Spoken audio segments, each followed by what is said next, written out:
So today's video is going to be a first impressions on this Bad Monkey. That's the name of this knife from Southern Grind. Southern Grind is a company I've actually known about since they first started. I just never really got a chance to get a hold of one of these knives to see what they're all about. I have to say I'm really impressed. Now this specific one is from GoingGear. It is one of their exclusives, and it has to do mostly with these scales. Very interesting scales, which we'll talk about in just a moment. So first let's take a look at the packaging, particularly because it's new to me. It says Zach Brown's Southern Grind, made in the USA. These are made down in Georgia. All right, handled with care. This knife is packaged extremely sharp, limited lifetime warranty. All right, it's a slide box, very similar to like Benchmade. All right, see there's a foam top. Keeps everything snug. Knife came in plastic bag, keep fingerprints off of it. We have a quality control card here. It says your Southern Grind product has been carefully assembled and inspected for quality. Assembled by Taylor, inspected by someone else. Maybe you guys can tell me the name there. But that's nice to know for reference in case you have a problem. You can call up and be like, hey, Taylor put this thing together and there's an issue, or whoever that is. All right, so then we also have this card, which Modern Technology, a little QC code. Is that what it's called, QC, I believe? So if you want to register your knife, you just take your phone out, beep, boop, boop. You got that going. And then here's a quick little blurb about maintenance. So pause your screen right there if you want to read that. All right, so the back of the box here, it says Southern Grind. Zach Brown's Georgia-based metal shop offers unrivaled knife lines and unique metal works made by American hands using extremely high-quality materials and unparalleled attention to detail. The result is an ever-growing line of products that all knife enthusiasts would proudly wield, Zach included. All right, that's where you can contact them. Southern Grind in Peachtree City, Georgia. All right, made in the US of A. So that's the box, that's the packaging. Let's move on to the knife. Very good looking knife. We're gonna talk about these scales at the end because that's what makes this special. Again, this is the GoingGear.com exclusive edition, so you can only get these scales from them. But there's a ton of varieties on this knife, all different combinations, different types of scales, different blade shapes, different blade steels. In fact, this one is sporting the 14C28N, I believe, which was used in a bunch of different Kershaw knives as well as some other companies. We'll talk more about that in the future. It's not the best steel for edge retention, but it is an awesome steel for knives. It is extremely easy to sharpen and get a razor edge on. So again, we'll talk more about that after I use the knife a bunch and in a future video, because I do plan on doing a full review on this knife down the road. But that's where you get into compromise. It's not one of these super steels. Okay, it is a softer steel, but it does have an excellent track record as far as ease of sharpening. Everyone who uses it actually uses it and sharpen the knives often. They do quite enjoy it. As far as the blade shape on this one, it's just a simple drop point. It is dual tone. We have satin finish on the actual grind here, and we have a nice heavy stonewash finish on our flats. All right, you can see the logo there, Southern Grind, USA. Look on the back here, it just has the patent for the Emerson Wave, all right, which is right here. I'm gonna go ahead and dip it in my pocket right now and wave it open just because it's fun. All right, those work very well. It does have the ambidextrous dual thumb studs. All right, this is a liner lock. Lockup is awesome on this. All right, you can see those bronze phosphorus washers peeking through the pivot there. All right, you can see the blade centering. Very nice. This has titanium liners as well as the liner lock is titanium. All right, you can see there's a couple of standoffs here as well, 3 of them. All right, and then there's a big old lanyard hole on the back there in case you need to put a lanyard on your knife. Not everyone's into that, but some people like it. You can see there's proprietary handle screws with that double hole. All right, kind of makes it unique and different. Well, some people like to take their knives apart, so that might be a pain for you. And of course, you can see their pivot as well. Let me zoom in on that. Very cool. Again, this one's called the Bad Monkey. Might be hard to tell, but the actual color of the monkey is like a bluish green. All right, but if we flip it over, you can see we have a Torx pivot. Okay, so anyone can adjust the pivot for the tension if you want. But again, if you want to take the knife apart completely, you're gonna have to get that proprietary bit for those screws, for that hardware. So again, it's a very simple design. All right, we have a cutout here for the finger and our one finger choil.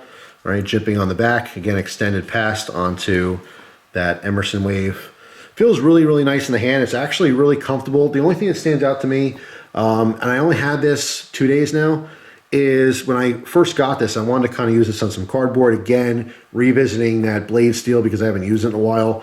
And using this hard, I found that the back of here, I'm not going to say a hot spot, but you can definitely feel it digging into the hand a little bit. It's not, you know, super uncomfortable, but it's definitely noticeable. It doesn't just melt in the hand. But overall, the ergonomics are still very nice on this one. All right, so let's talk about this clip. How could you not, right? I actually had to zoom in so you guys can see it.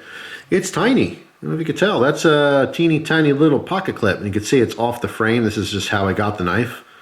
All right, but it's no problem as far as getting it out of the pocket. Not sure if it's supposed to be touching the scale or not, but this one happens to be lifted off just a little bit. So far, again, with the very limited use I have in this knife, it carries okay. It does hold on to the pocket. I'm a little bit, a little concerned in the future because it's so small. Look at it. I mean, little teeny tiny pocket clip, little stubby.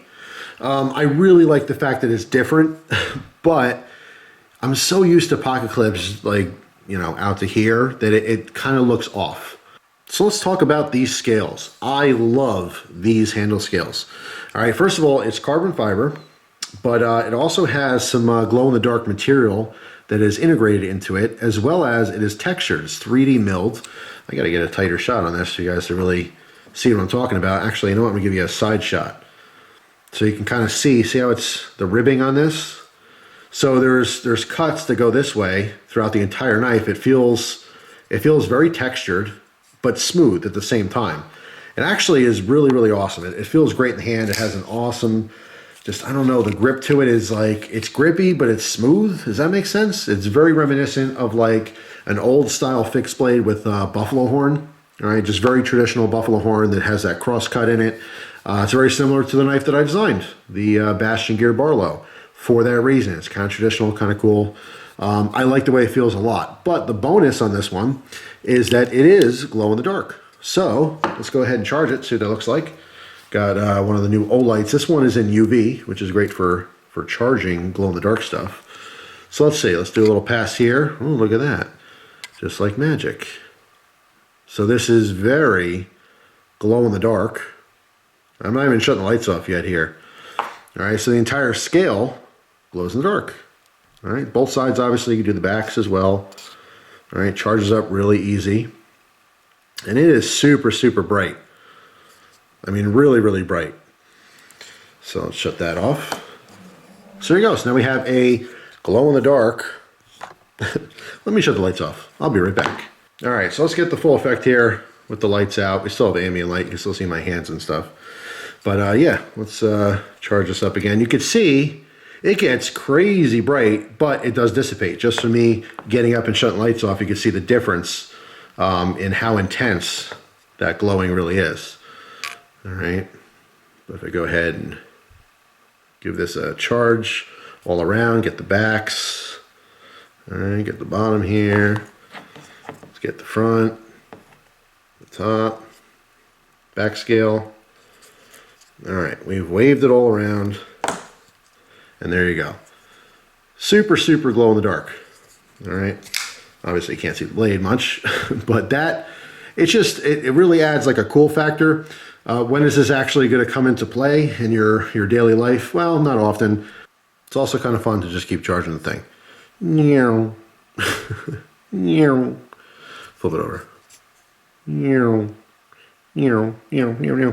So anyway, you can have a lot of fun playing around with it. The practical uses for a glow-in-the-dark handle, well, they're pretty limited. This will naturally charge, obviously, with the sunlight. So if you happen to be outside on a sunny day and you have your knife exposed, it will charge up. If you go directly inside into a dark area, it will glow just like this. It doesn't last all that long. I would say the intensity of the glow, obviously up here I didn't charge it as much. You can see it's a little darker. From start to finish, from like literally being neon, like toxic looking, to I can't see it anymore, it lasts roughly like 5 minutes or so. That was just a loose timing that I did when I first got the knife. Like I said, it just kind of adds a cool factor to it.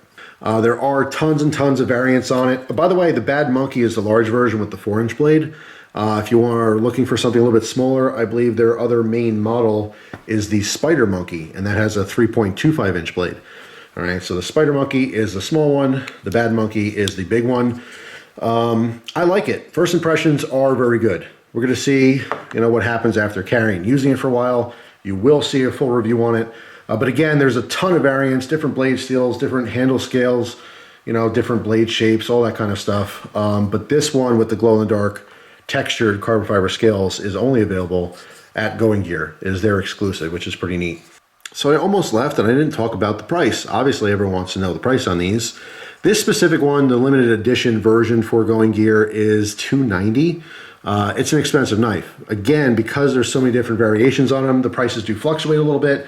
Generally speaking, the full-size Bad Monkey models go for roughly $250. All right, so that's the ballpark you're going to be in. Spider Monkeys are obviously a little bit less. Now, I can tell you the quality is definitely there. As far as this particular one, if you want these scales, that's the price you pay. That's just what it goes for because it's exclusive. You don't have any of their options. However, there's a ton of other models out there that are cheaper if you don't really care about these scales. But I have to say, everything I've heard about the company, when people bring up Southern Grind, I don't hear anything negative. I really don't.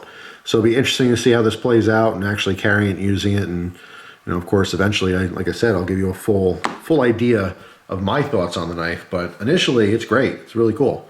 But so far, I'm digging it. I like it. So that's it. Hope you guys have a wonderful day, and I will see you tomorrow with a brand new video. Take care.